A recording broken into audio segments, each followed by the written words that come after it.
प्रिय विद्यार्थियों, आपका हमारे इस चैनल में स्वागत है।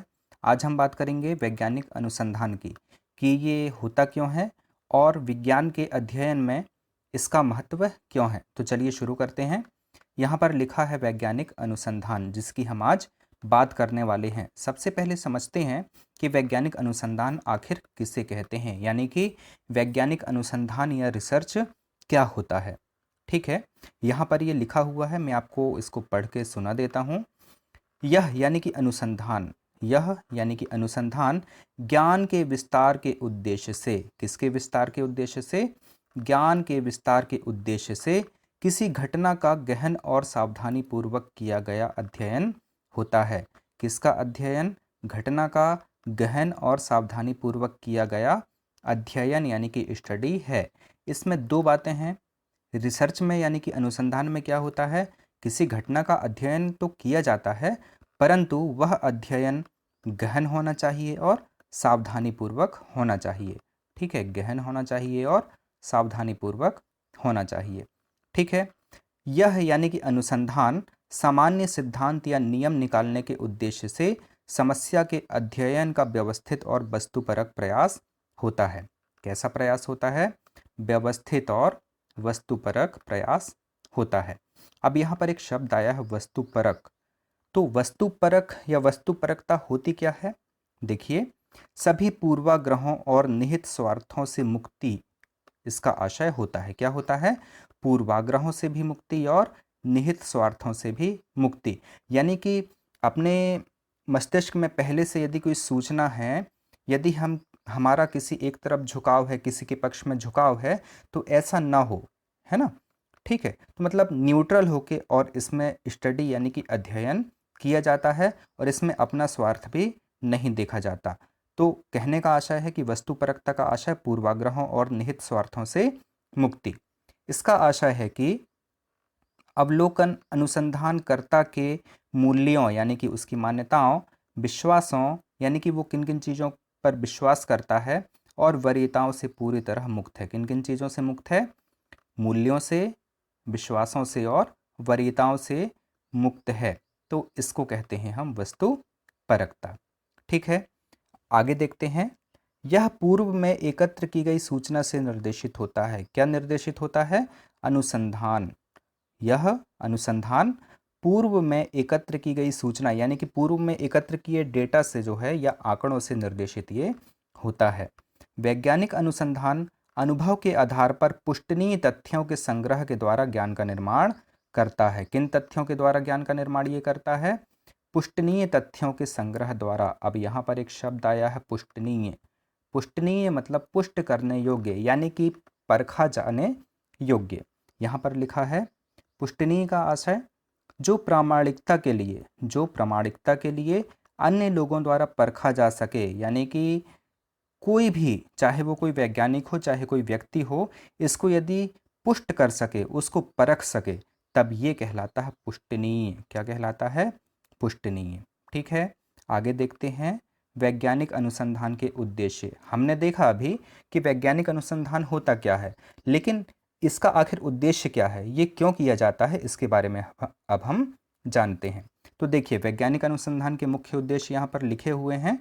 पहला है प्राकृतिक घटनाओं की कार्यप्रणाली को समझना। प्राकृतिक घटनाएं जो घटित होती हैं, वो उनकी कार्यप्रणाली को समझना इस वैज्ञानिक अनुसंधान का सर्वोपरि उद्देश्य होता है। इसके बाद द्रव्यों के बीच पारस्परिक अंतरक्रिया को समझना भी इसका उद्देश्य होता है। इसके बाद प्राकृतिक समस्याओं का मूल्यांकन करना, जीवन पर उनका प्रभाव देखना और संभावित समाधानों का पता लगाना भी वैज्ञानिक अनुसंधान का एक उद्देश्य है। इसके पश्चात सिद्धांतों व नियमों को विकसित करना भी इसका उद्देश्य होता है। तो यहाँ पर ये वैज्ञानिक अनुसंधान के उद्देश्य लिखे हुए हैं, आप लोग देख पा रहे हैं। चलिए आगे देखते हैं। वैज्ञानिक अनुसंधान के सोपान यानी कि इसके स्तर कौन कौन से होते हैं? वैज्ञानिक अनुसंधान के स्तर कौन कौन से होते हैं? देखिए, यहाँ पर 9 सोपान लिखे हुए हैं, मैं आपको बता देता हूँ। एक तो घटना का आकस्मिक अवलोकन। जब अवलोकन कर लिया जाता है तो ये घटना क्या है, क्यों हुई, कैसे घटित हुई इत्यादि को जानने के विषय में उत्सुकता, ये द्वितीय सोपान है। फिर प्राकल्पना यानी कि परिकल्पना, उनके बारे में सोचना कि ये क्यों घटित हो रही है, यदि ये घटित ना हो तो क्या होगा, ये घटित हो रही है तो इसका उपयोग हम कैसे कर सकते हैं, ये सारी चीज़ें प्राकल्पना के अंतर्गत आती हैं। इसके पश्चात अनुसंधान यानी कि रिसर्च का प्रारूप तैयार किया जाता है। फिर आधार सामग्री का संकलन किया जाता है। प्रक्रिया एवं विश्लेषण की क्रिया से होकर गुजरा जाता है। इसके पश्चात प्राकल्पना की सत्यता अथवा असत्यता का निर्धारण होता है। इसके पश्चात डेटा का वर्णन किया जाता है और फिर एक निश्चित परिणाम तक पहुंचा जाता है।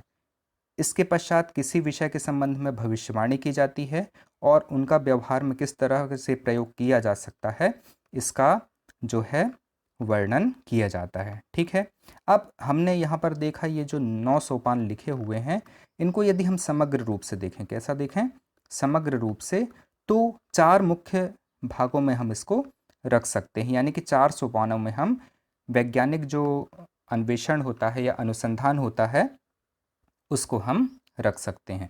पहला है क्रमबद्ध प्रेक्षण, दूसरा है परिकल्पना का निर्माण, तीसरा है परिकल्पना का परीक्षण और अंतिम है अंतिम सिद्धांत का प्रतिपादन। ठीक है, इसको डिटेल से मैं आपको बताता हूँ। पहला लिखा है क्रमबद्ध प्रेक्षण। क्रमबद्ध प्रेक्षण यानी कि क्रम से प्रेक्षण या क्रम से अवलोकन। प्राकृतिक घटनाओं के क्रमबद्ध प्रेक्षण किए जाते हैं एवं उनका अध्ययन करने के लिए नियंत्रित प्रयोग भी किए जाते हैं। क्या क्या किया जाता है, प्रेक्षण किया जाता है और उन पर प्रयोग किए जाते हैं। इसके पश्चात जब प्रेक्षण होता है तो एक परिकल्पना का निर्माण होता है। किसका निर्माण होता है, परिकल्पना का निर्माण होता है। परिकल्पना कैसे बनती है या परिकल्पना किसको कहते हैं, इसको समझिए। जब एक ही घटना बार बार होती है या घटनाओं में समानता पाई जाती है, तब किए गए प्रेक्षणों का गुणात्मक व मात्रात्मक विश्लेषण किया जाता है। 2 प्रकार से विश्लेषण होता है, गुणात्मक विश्लेषण और मात्रात्मक विश्लेषण। ठीक है, तथा कार्यकारी नियम का प्रतिपादन किया जाता है। कैसा नियम प्रतिपादित किया जाता है, कार्यकारी नियम। ठीक है, ये एक अस्थायी नियम होता है और इसको हम कहते हैं परिकल्पना। क्या कहते हैं, परिकल्पना कहते हैं। ठीक है, आगे देखिए। इसके बाद जब परिकल्पना का निर्माण हो जाता है तब इसका हम परीक्षण भी करते हैं। क्या करते हैं, परीक्षण भी करते हैं। परिकल्पना का परीक्षण, बनाए गए इस कार्यकारी नियम का अनेक विधियों से, जितनी भी विधियां हैं, जितनी भी विधियों से संभव होता है, इसका परीक्षण किया जाता है और इस परिकल्पना के आधार पर कुछ निष्कर्ष निकाले जाते हैं तथा पूर्वानुमान भी लगाया जाता है। ठीक है, क्या लगाया जाता है, पूर्वानुमान भी लगाया जाता है और नवीन प्रयोग करके उनका सत्यापन भी किया जाता है। ठीक है, उनको सिद्ध किया जाता है। जब ये परिकल्पना का परीक्षण हो जाता है तब इसके बाद अंतिम सिद्धांत प्रतिपादित किया जाता है। क्या प्रतिपादित किया जाता है, अंतिम सिद्धांत। यदि निकाले गए निष्कर्षों या पूर्वानुमानों का सत्यापन हो जाता है तब उसे अंतिम सिद्धांत मान लिया जाता है तथा उसका या उनका सिद्धांतों का प्रतिपादन किया जाता है।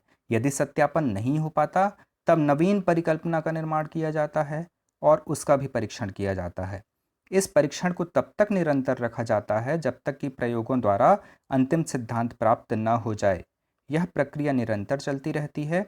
कभी कभी ऐसा भी हो जाता है कि किसी सिद्धांत का प्रतिपादन हेतु प्रयोग अनुसंधान करते समय कोई अन्य घटना अचानक देखने को मिल जाए और नया सिद्धांत सामने आए।